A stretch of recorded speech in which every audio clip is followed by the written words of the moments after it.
I love Player Count Season! If you've been around the FGC for any amount of time, you'll have noticed that there's a bit of trend when it comes to the discourse in our community. I like to refer to these as seasons. Every once in a while, something that we were complaining about several months ago, usually around 6, starts to rear its ugly head again, and people start yelling at each other about that thing. And while I expected it to be tier list season soon, that hasn't manifested yet, and instead, we have a different type of discourse. With the Avatar fighting game and Marvel Token around the corner, there has been talk about the amount of people that actually play fighting games. With both of these games being licensed properties that have very recognizable characters and mass market appeal, several non-fighting game players have commented about the fact that not everyone plays these games. In fact, the player counts seem really small. And while generally FGC folk look at the numbers that fighting games pull and in our own little bubble say that they're doing relatively well, if you were to actually zoom out and look at any other video game that's well regarded, it looks a little bit rough. Generally, Street Fighter gets a bit of a pass since it gets double-digit players, and the first number, most of the time, isn't a 1. Any other fighting game... Oh, and don't get me started on the ones that are less popular. So why do these numbers look so low, and why do FGC folks not react with panic and despair when seeing these? Are we just blind to the inevitable writing on the wall? Is every fighting game cursed to have no player base? Well, let's talk about it. Let's talk about if fighting games are cursed. This video is sponsored by PlayTracker. Ever wanted to play a game on a different platform than you usually do, but worried that people won't know about your sweet gamer cred? Well, worry no longer. PlayTracker takes your achievements from multiple different platforms and consolidates them into one single place. Customize your own profile to show off your proudest achievements and things that you're working towards. The more achievements you collect, the more you level up, and the more you can flex on your friends. Speaking of friends, this is also a social media platform. You can add your friends, display your favorite games, and express yourself and your gaming prowess. So go use my link in the description to get PlayTracker today and show off just how cool you are. Thank you to PlayTracker for the sponsorship. Let's get back to the video. So we need to talk about these numbers at least a little bit. Yes, this video is essentially just going to be Steam chart posting, but don't worry about that.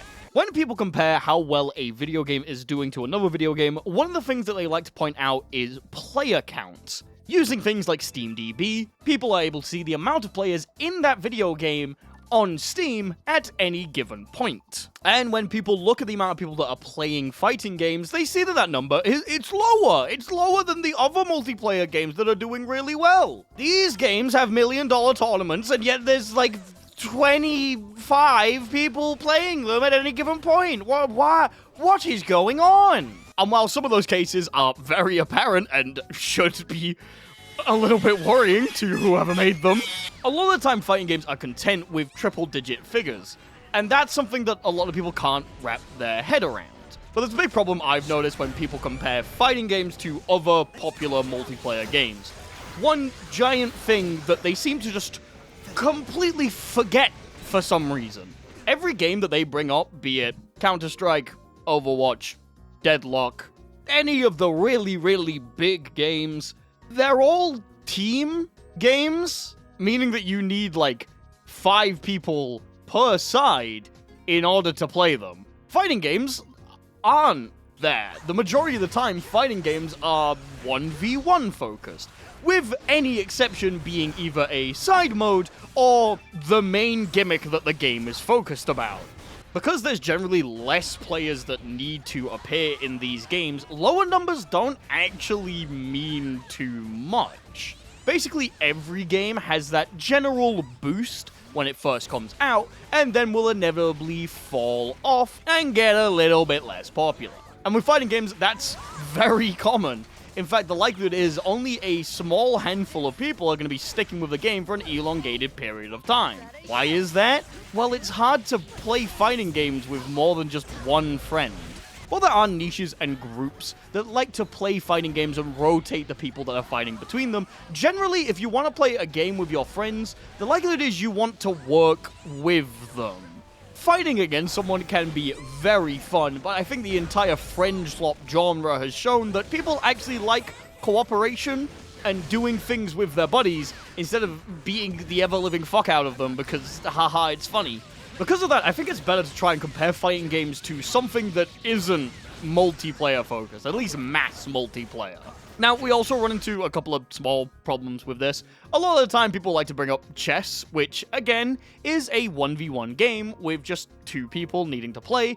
But 1, I don't know shit about chess, and 2, chess has been played since the Middle Ages. Kings would cut people's hands off for cheating in chess. It's kind of a little bit different than Tekken 8 that's been out since the start of the decade. Since it has such a legacy behind it, a lot more people are interested in trying it out. People know so much about this olden thing that they're willing to give it more of a shot than Strive.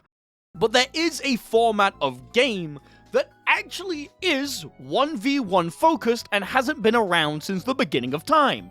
Just like 40 years or so. Maybe a little bit longer. I don't know the timeline on these things. The example that I'm going to use today are trading card games. Trading card games are 1v1 competitively focused games in which even when you're playing casually, the goal is simply to win. Yes, several of these games have spin-off multiplayer modes that you can play in a more casual environment, but the likelihood is when the chips are down, you're going to be playing 1v1 with very structured rules in order to beat your opponent. I'm not that big into trading card games. I played a tiny bit of Hearthstone when I was in high school. I played the smallest amount of Yu-Gi-Oh! And by that, I mean I played one match at the start of high school, and I got killed on turn 2, and I said this game is bullshit, and my opponent laughed at me, and I never played it again. I had a commander phase in Magic the Gathering, but it would take so long to finish the games that I had to force myself to stop playing, because I literally would waste entire days playing commander.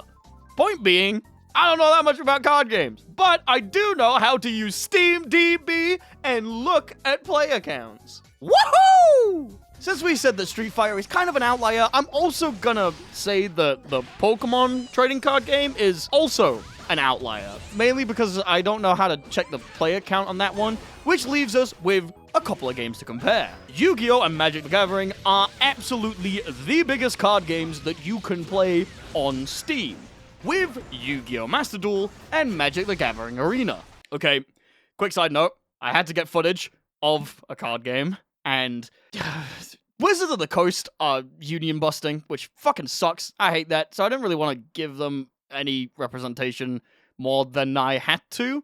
So we played Master Duel, and as you could probably tell, I'm very bad at Yu-Gi-Oh! So please ignore the suboptimal gameplay. If you want to know about my experience, you should go watch this video on the second channel. It's very good. I really liked it. I put too much effort into it. Okay, anyway. If we look at the Steam charts for how these games are performing, we can actually see that Tekken is sitting very nicely between Yu-Gi-Oh! And Magic the Gathering, with an extremely healthy player base. Strive is falling a little bit behind, but I'll get onto it, don't you worry! We can see that these games are extremely healthy still. Having a 1v1 format means that you can play these games reliably against another human being around your skill level at probably any point of the day.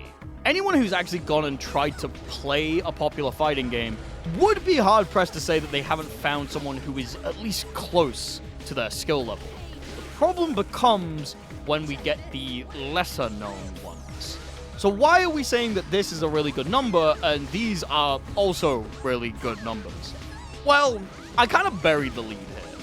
I'm sure there's some trading card game players that are screaming at their phone saying that these numbers aren't exactly accurate because you can play it on other applications like your phone, and while you can definitely play fighting games on other applications, both of these genres have one massive thing about them that makes them even more similar than just they have the same amount of players. The way that trading card games are generally enjoyed is in a physical format. You build a physical deck and take it to your local card store to play in organized game nights. The way that fighting games are mostly enjoyed is by taking your version of the game to a physical place and playing physically with other people. Tournaments and casual nights are both extremely important in these scenes. If you ever talk to a fighting game player for a long period of time, at some point they will tell you to go to your local. The reason for this is it's the best place to play the game. It's kind of how the whole thing was intended to be played. Fighting games originally spawned from the arcades. In the arcades, you would go in, you would put a bit of money in the machine, you'd mess around on the controls, get your ass kicked, and then make friends with the person who beat your shit in. Or have an eternal rival. I wasn't born then. Trading card games are kind of the same thing. It obviously originally started with kids buying packs and then trading them on the playground, but that evolved into going to local shops in order to play against other people physically.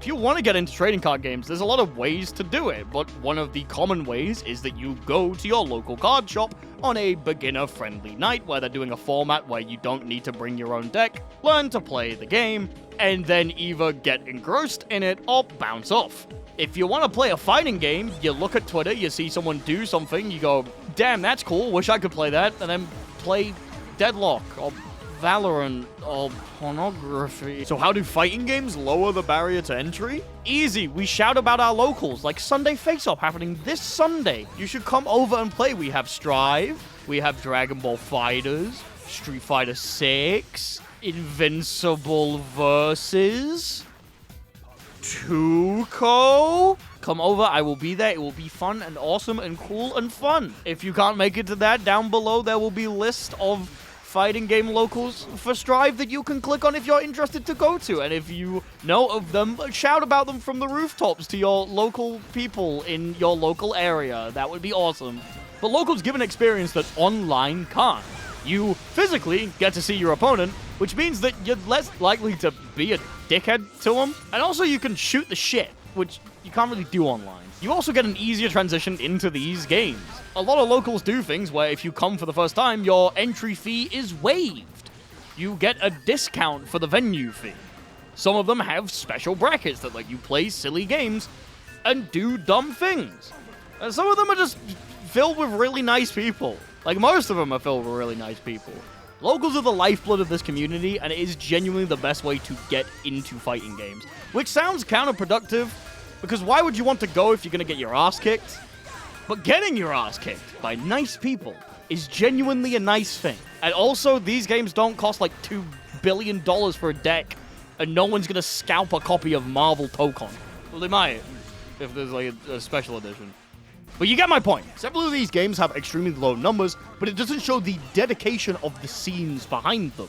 Things like Under Night are generally considered to be quote-quote Discord fighters, but anytime that there's a big event happening in a region, several uni players will show up and compete their arse off, and it's always a delight to see. Smaller fighting games aren't dying because no one's playing them, it's just that there's not that kind of scene where you go on and play ranked. The general scene is much more local and condensed, found in either Discord servers or a physical location. And that's fucking awesome! No, fighting games aren't cursed. Several of the time, people are just playing these smaller ones in less known areas, so you just don't see them online as much.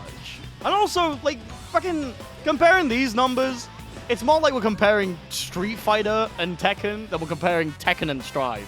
Because there's also just a shit ton of card games that are, like, really fucking small, and they still have dedicated players. No one's looking at the fucking One Piece fighting game and being like, holy shit, it's dying! Like, no, what? This is stupid. It's always been stupid. Go to your locals and stop Steam chart posting.